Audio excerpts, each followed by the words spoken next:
নামে ডেকে বলবো তোমাকে, মন্দ করেছে আমাকে ওই দুটি চোখে।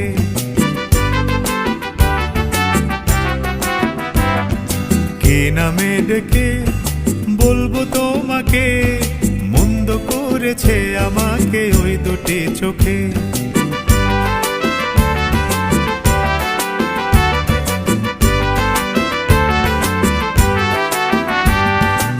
আমি যে মাতাল হাওয়ারি মতো হয়ে যেতে যেতে পায়ে পায়ে গেছি জড়িয়ে। আমি যে মাতাল হাওয়ারি মতো হয়ে যেতে যেতে পায়ে পায়ে গেছি জড়িয়ে। কি করি ভেবে যে মরি, বলবে কি লোকে, মন্দ করেছে আমাকে ওই দুটি চোখে। কি নামে ডেকে বলবো তো